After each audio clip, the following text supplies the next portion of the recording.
Meanwhile, celebrations are on in Finland. The country is set to become the latest NATO member.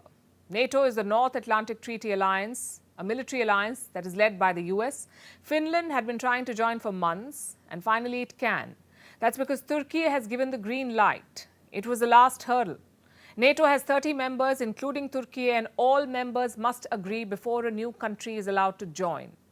So the decks have been cleared for Finland to join. It will formally be inducted in the next NATO meeting. That's in July this year. But remember, Finland was not the only country that wanted to join NATO. Sweden applied too at the same time. Both these Nordic countries, Finland and Sweden, have been traditionally neutral. But they decided to join the NATO camp after Russia invaded Ukraine last year. This is what some Finns had to say. Well, I believe that in this kind of environment, political environment nowadays, I believe that there is definitely strength in numbers, and there is a good opportunity now that we can all be united under this NATO banner, and no longer maybe be under any kind of threats. I think it would be good. I mean, we get more international connections, and it could really help Finland if Russia would decide to do something, for example. It could be really good for Finland. Both Finland and Sweden decided to seek NATO protection against possible Russian aggression. Because NATO has a rule: an attack on one member is an attack on all. So NATO is like a security insurance, and membership would prevent a Ukraine-like situation where the West can help, but only indirectly. So these countries, Finland and Sweden, wanted to join, but they faced two roadblocks: Hungary and Turkey. Both have leaders that the West considers problematic. Hungary's Viktor Orban and Turkey's Recep Tayyip Erdogan. And Erdogan, in particular, has been using the Nordic countries as political pawns. He blocked their entry to the NATO. Why would Erdogan do this? He's been in power for 2 decades using authoritarian tactics. He started as Prime Minister of Turkey in 2004, then became President in 2014. In 2018, he abolished the position of Prime Minister and became President again. He's basically been making changes to Turkey's government to extend his reign, and that's just one of the problems that Western democracies have with him. Then there are his ties to Moscow. Russian President Vladimir Putin shares good relations with Erdogan. This is despite the war in Ukraine. Just yesterday, Erdogan said Putin could visit Turkey next month. This is to inaugurate the country's first nuclear power reactor. The reactor was built by a Russian energy company, and Putin may inaugurate it.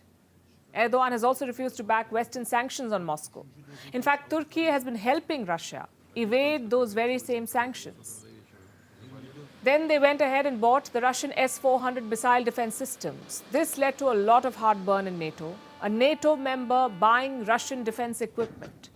The US sanctioned Turkey for this, but Erdogan did not budge.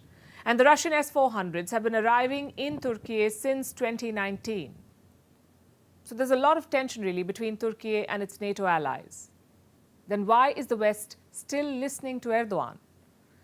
Why can't they just boot Turkey out of NATO?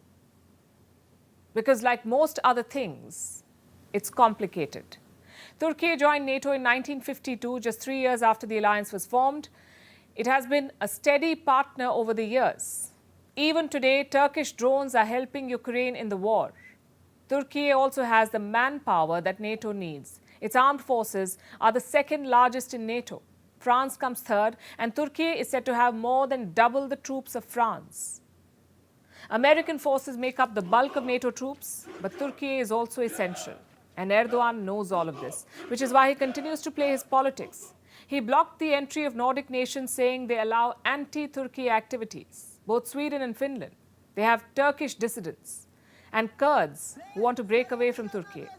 Erdogan calls them terrorists.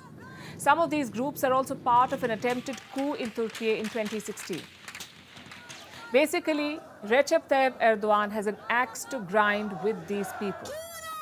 He says Sweden should deport them. Only then will he allow Sweden to join NATO. He had similar issues with Finland too, but apparently they have been resolved. Erdogan praised what he called Finland's authentic and concrete steps on Turkish security.